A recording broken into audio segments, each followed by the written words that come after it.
Hi you guys, welcome back to the channel.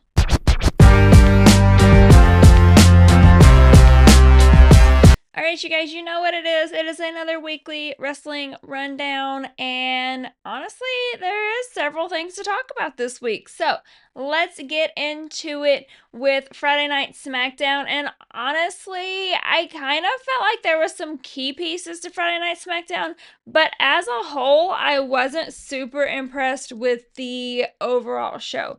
There were definitely three major moments that I want to talk about, but after that, I was just ready to get to Worlds Collide to see if Dom won that belt, which we will talk about as well. So, I have to give props to Tiffy and Jade. They created another fantastic match, and I was really questioning how this was going to end because I was like, if Tiffy wins, like they're not going to run this feud back, but also if Jade wins, like what does that mean for Tiffy? So I was super confused on what the ending result would be.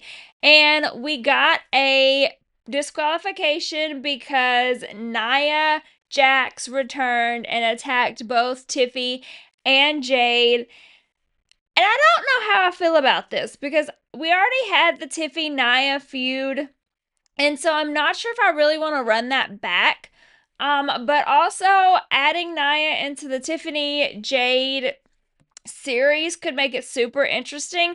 And I don't know if there's anyone else on the SmackDown roster that would be a better challenger than Jade and Nia. So I feel like this is probably the best bet for this title. But I wish there was more. I wish that there was more depth in the women's division on the SmackDown side, to be honest with you. I feel like they have some people like Chelsea Green that they could do a lot more with. Right now, she's kind of stuck in a tag team with Alba because Piper's out. And maybe when Piper comes back, that will change and she'll be more in that title picture.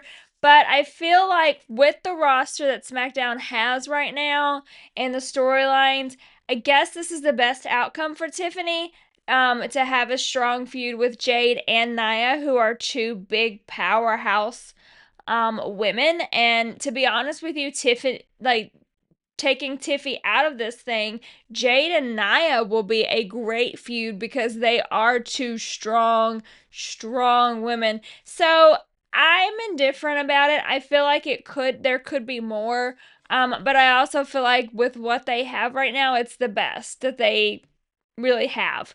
Then we found out that Carmelo Hayes will be challenging Sami Zayn next week for the title. And all I have to say is finally, Melo is getting in this title picture. He is getting a title card shot.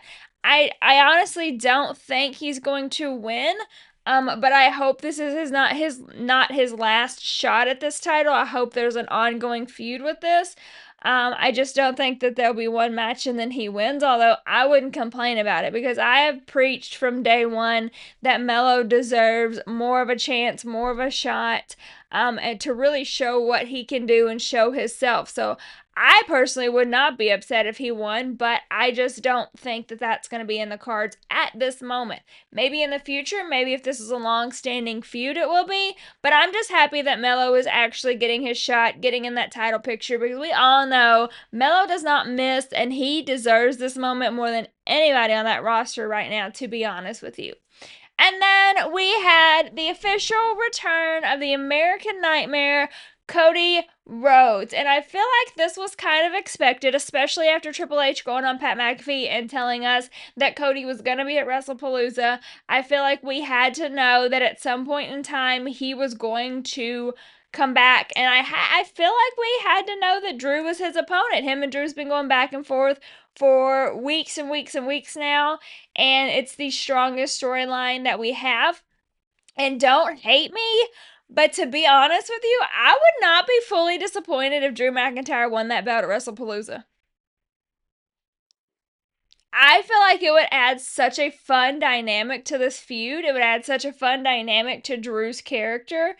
And honestly, like, I just feel like we need some new blood on that title. We need some new blood on that title.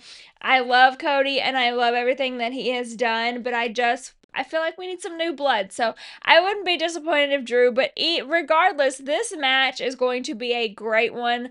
It was such a huge addition to the card, and I cannot wait for it. But that was really my three biggest takeaways from SmackDown. Like I said, everything else kind of did not stand out to me at all. It was just a normal show. But I do think that we are trending on letting Wrestlepalooza be an amazing match card, an amazing event. So I cannot wait for this Saturday to watch that. Then we had Worlds Collide right after SmackDown, and this is my first time that I've watched Worlds Collide. I did not watch the last one.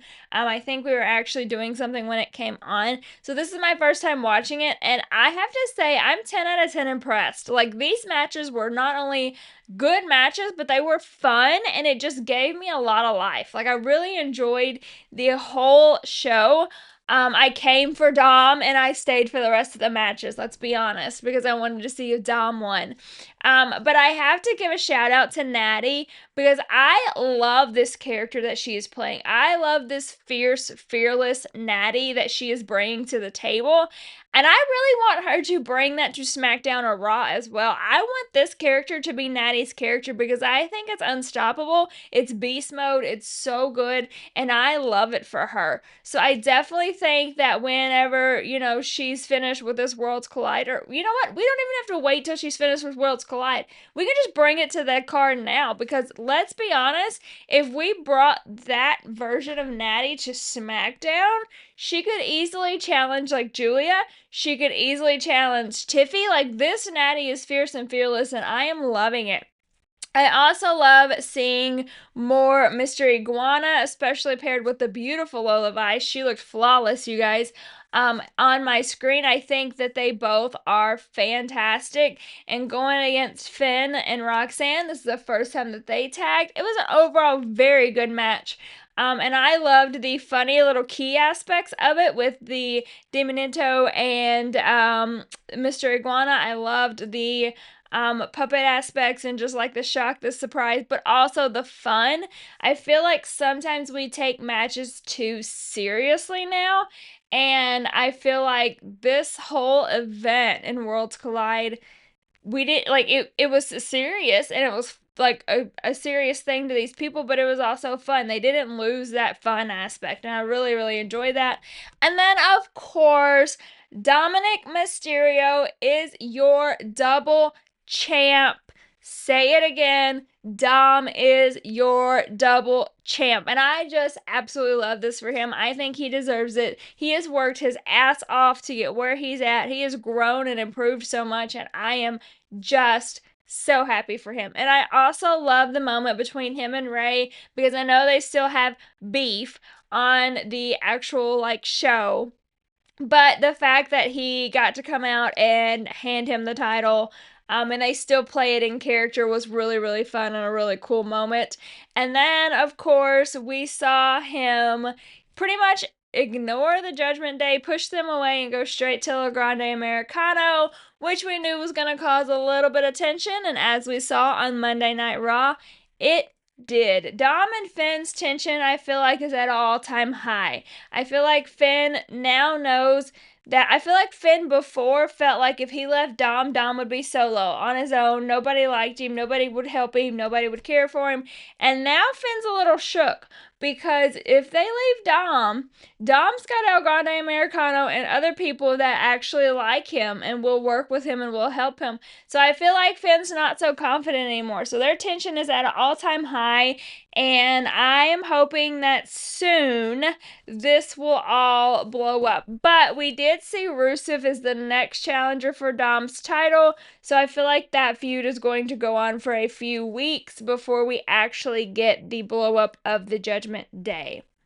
Then we had Jay and LA pretty much all night. All night was Jay and LA night.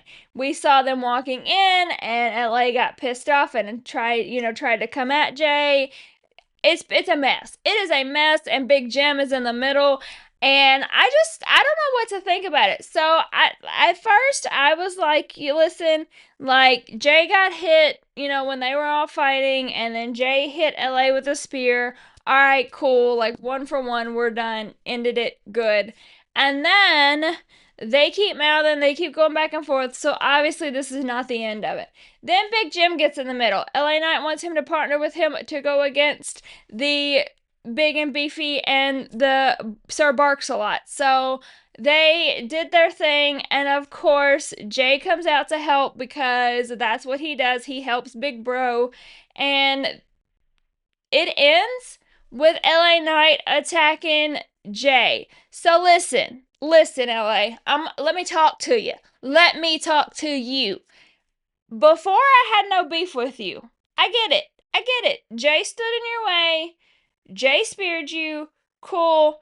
We got it. But you also let Jay get hit. So we're good. Squared away.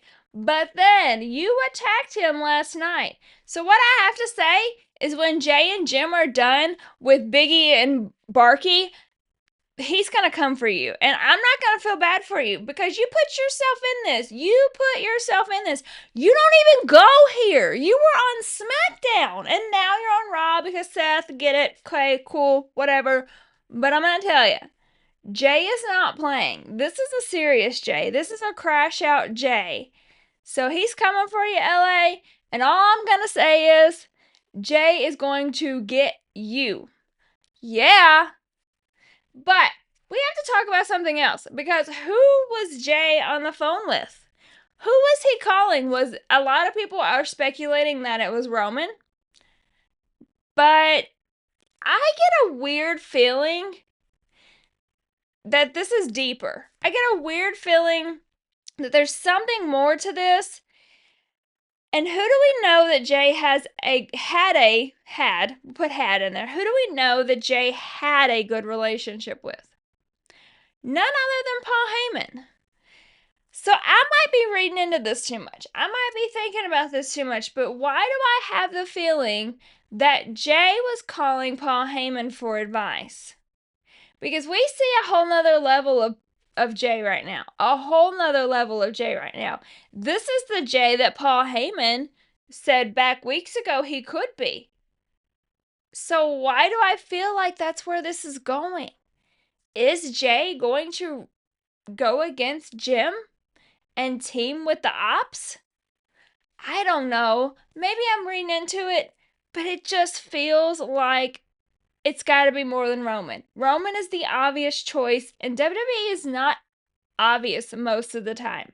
So I don't know. We'll find out. I'm a little nervous, but regardless, Jay is on Demon Time, and he is trying to make noise, trying to make a statement, and we're going to see where it leads us because I'm intrigued by it. And then we had multiple Americanos in the match with Dragon Lee. And I don't know where this storyline's going. I love that they did the little Spider-Man meme and pointed to each other at the end of the match. But I don't know where this is going. I really don't. It's fun. It's cool. Whatever. I would rather see Ludwig in a ring just being himself. But we'll see where it goes. I just don't know. I'm speechless at this. I don't know where it's gonna go.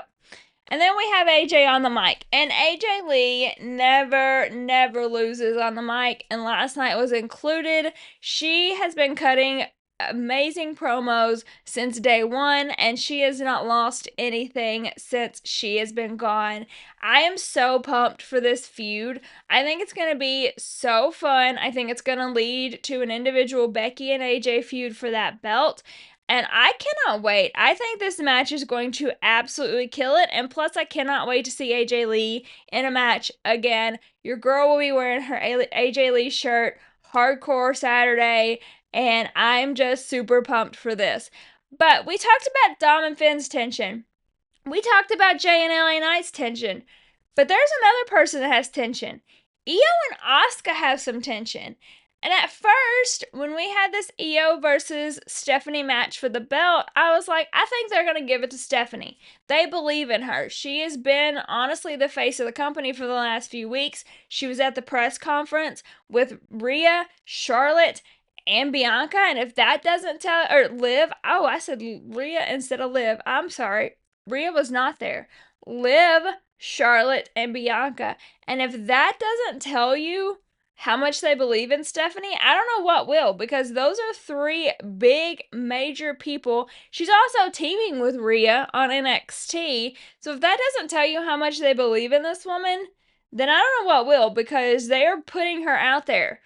But with Io having this beef with Asuka, I could see things going one or two ways.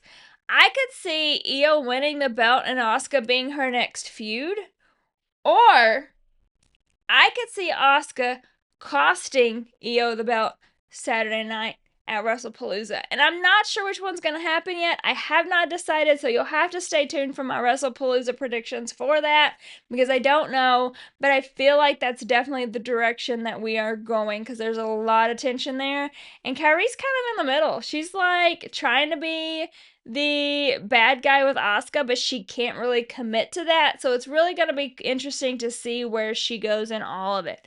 But regardless, we had a good Raw episode last night. It is a good build up for Wrestlepalooza, which is supposed to be a big show, and I think it's gonna be. So I will give you my Wrestlepalooza predictions later in the week.